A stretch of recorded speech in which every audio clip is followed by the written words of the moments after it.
Welcome to episode 7. So today in the studio I have Carolina. Hello. I don't know your second name. Minton Frias. Minton Frias. Frias. Yeah. It's Venezuelan last name. I'm British. Nice. Okay, so I'm going to play you a piece of music and I want you to tell me what that makes you think of. Any kind of ideas, thoughts that come into your mind. Okay, here we go.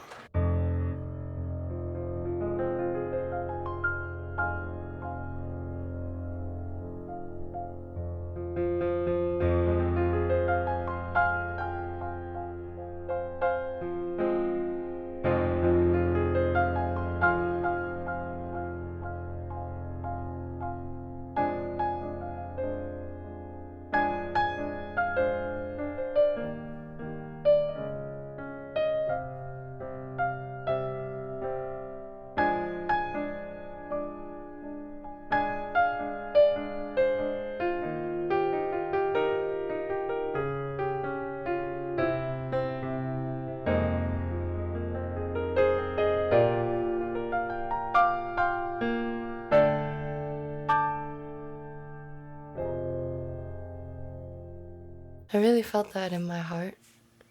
Do you know the book, The Matchstick Girl? I read it in my childhood, and for some reason that very first section reminded me of it.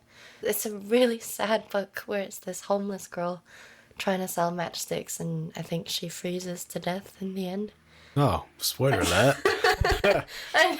Or maybe she doesn't, but that's my childhood memory of it. Because it's so ironic, because matchsticks create fire, which creates warmth, right? Yeah.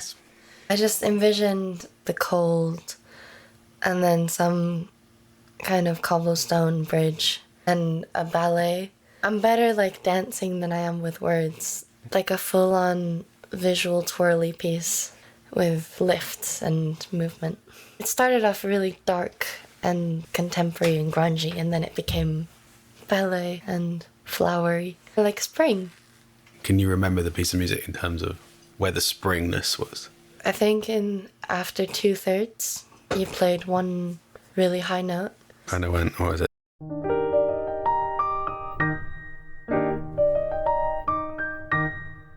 Yeah, exactly. And that just felt like mint, like a breath of fresh air. Okay, so you up for telling me a story of some kind? Okay, cool. I just had a memory come back to me. I was camping in Oman with my family, and it was 4 a.m. I was 5 years old, and my dad woke me up, and I was like, what the fuck? Why are you waking me up this early? It's dark. And he just whispered, shh, Nina, come on, be quiet, follow me. And so I followed him, and we like army crawled to the beach. And just as the sun was rising, I saw all these little black dots emerging from the sand, crawling towards the sea, and I realized it was these turtles hatching. It was really beautiful. I'll never forget it. So what kind of place was it that you were camping? In Oman, it was the desert, so it used to get to 50 degrees during the daytime, and at nighttime it would get really, really cold. I'd go camping every other weekend. We'd just go off into the desert, driving, finding random places, oases, beaches. We found a petrified forest once. It's just all the dead carbon that got preserved over time from the woods. So basically Oman is a tectonic plate that instead of sinking below, rised above. And it used to be, it's like the Dead Sea. And so it's got a bunch of fossils and just loads of cool shit. What did you feel when you experienced these turtles? I felt really warm inside. I guess I felt a little bit arrogant because I was really pissed off that he'd woken me up so early. And it's like, oh shit, I was wrong. I guess I sometimes reflect back on that, like, oh, I don't know how it's going to turn out. Just trust in what's happening. Okay, so I'm just gonna see what happens.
I feel like I'm floating. I feel like it's taking me a second to come back to reality after hearing that. I really felt the juxtaposition of like a wake up and then all the ding ding ding ding, like all the trickling down of turtles. Yeah, I tried to get a sense of what is it, sneak. Mm-hmm. Do you think that came across? Yeah, definitely. I felt tense. Just that feeling that I had is just a bit like, oh, the fuck, army crawling at 4 a.m. What is this? And then just that release at the end. I was going to go for something surprising. You wouldn't expect it, and something magical. I tried to get the sense of guilt at the end. Yeah. Did you feel anything was missing? I guess the sun rising. Yeah. Okay. The sun, had it risen by the time the turtles were out? The sun started rising right as we arrived, and that's when I realized what was happening. So sun rising. How do I play the sun rising? Over a cold desert, right? A cold desert beach, yeah. Okay.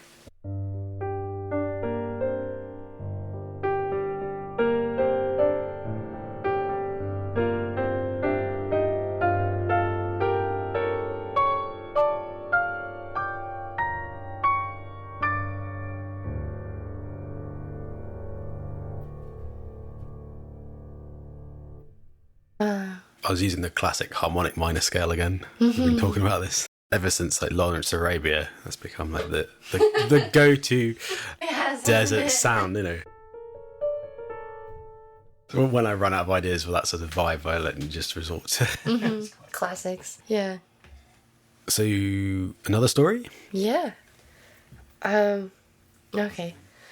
The first thing that came to mind was a time when I felt like running away from home. And I had my dog with me because my dad given me our dog so that I wouldn't run away from home. I was like 11, so I was just being a dramatic child. And I just ran to the playground and hid in the playground with my dog and stayed there for a few hours. And after some time, came home and ate dinner, and it was all fine. I was upset that we'd moved. Oh, I see, yeah. And I'd left all my friends. Can you describe what it was like in Beijing when you were that old? When I first moved there, it was quite a culture shock because I'd never seen snow before. I'd only ever lived in hot countries like Oman and Thailand, Philippines, Venezuela. And we moved to Beijing in the dead of winter. And I was fucking freezing.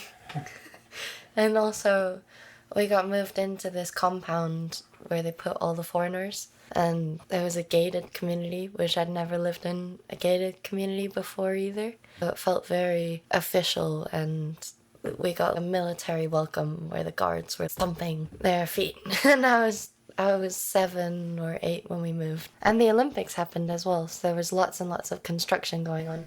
It was quite controversial, wasn't it? All that construction for the Olympics. Yeah, it really was, because they had to knock down a lot of hutongs, and a hutong is traditionally known as a Chinese, like, olden street, but it's where all of the village and communities used to be.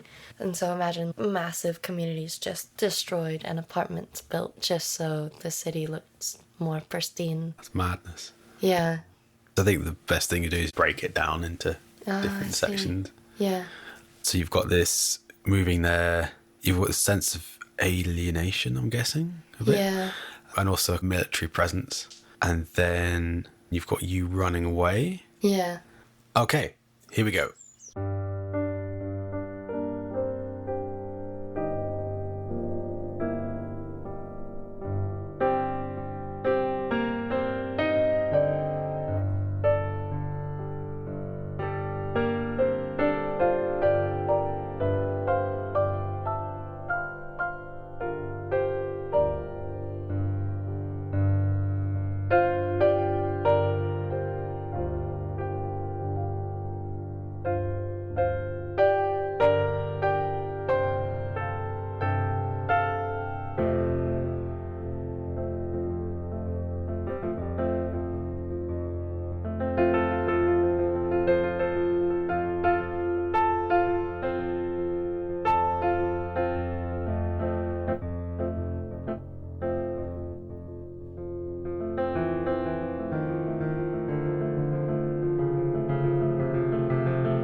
That's quite tricky, actually.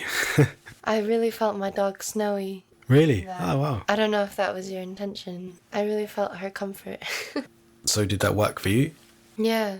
I'm just picturing, like, little me running off to this playground, sulking, like, I have no friends. Why did we move to this crazy country?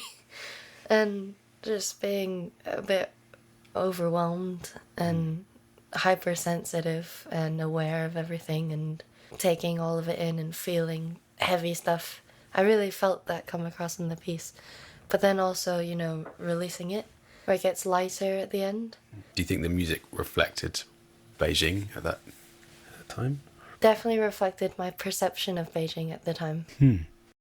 And what was it about that you found reflected it? Kind of the heavier tones. How you transition from heavy to light, heavy, light. Yeah. You also had a lot of repetition. I felt that in the stumps that greeted us when we arrived. Yeah, I was trying to get the military presence, that snare drum kind of fanfare kind of idea, which is quite tricky on the piano.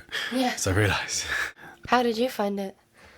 I was just thinking about different vibes, different points in the story as I went along. Whenever I think of Chinese music, it's always got these parallel fourths. Yeah. You do get that a lot in Chinese opera. Now that you mention it, in hindsight, I see that. When I think the interesting thing about doing this podcast is, because I haven't studied Chinese music at all, like, I know almost nothing about it. And having to access your limited knowledge of something instantly is quite an interesting exercise to do. One last story, you think? Trying to think. Another story. I just remembered there was this river in my school, like a little tiny koi river in high school. And we had a little bridge across it. I was running late for class and I didn't step on the bridge. I just fell straight into the water. And I was just walking around high school for the rest of the day with soggy feet. Oh no. I know. Then the bridge was like a little square stone, koi fish river, by the bamboo gardens. My school was hella fancy. I was with my best friend Ren, and he just like pissed himself laughing at me. And I felt a little bit proud because I associated my personality as being goofy. This fits my character that I play at school. And so I played it up a little bit. But then on the inside, I was like, I have wet feet and wet socks. This isn't comfortable. Yeah. All right, let me see.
For that, I was going for it's all fine, you're with your friends, and then suddenly it's oh no.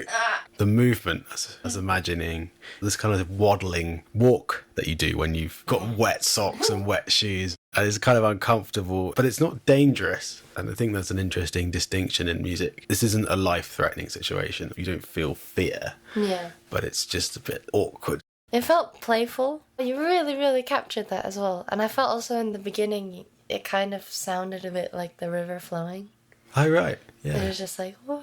And then it was like, splash, fall. I don't know if this came across in the music, but it's funny that it's a posh, ornamental garden. Like a expensive ass institution. Yeah. Posh river.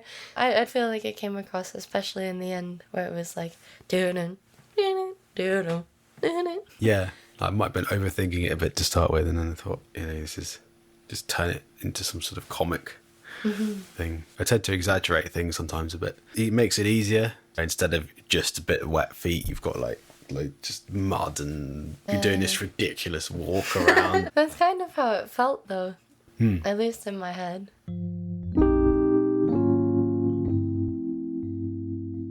You want to tell a story about your fear of the dark? I could. When I go upstairs, I turn the lights off downstairs, and I have to walk up the stairs in the dark, and I always feel like there's something following me. I just like flip it off, like I hold my middle finger behind my back and just tell myself, don't run, because it'll make you fall. If I ran fast, then that would be like giving in to the fear. And so I pretend that I'm not afraid, even though I'm afraid. And I get up the stairs really slowly. I get into my room, and then I close the door. And I'm like, you're not welcome here. This is my safe space. Those stairs feel haunted, though. Like, there's two mirrors facing each other. And in China, that's bad feng shui. I really don't like it. Kind of reminds me of the long mirror in Spider-Man with the Green Goblin. I look in it and I'm looking back at myself. Oh no. Oh wow, okay. That's quite an interesting musical idea.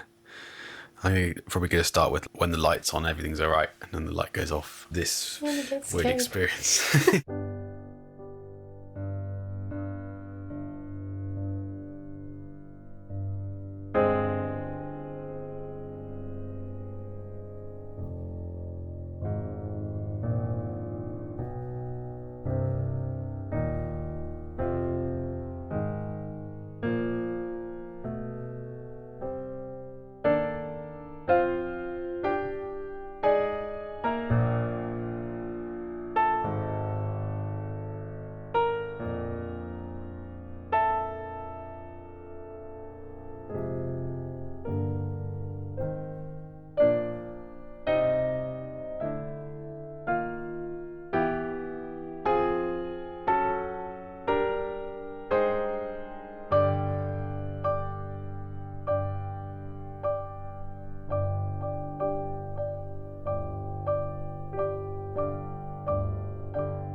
Safe. It's in the room now. That did feel a bit genuinely scary. Really? Yeah. Did you get the sense of the mirror? I got the sense of going up the stairs and not wanting to look in the mirror.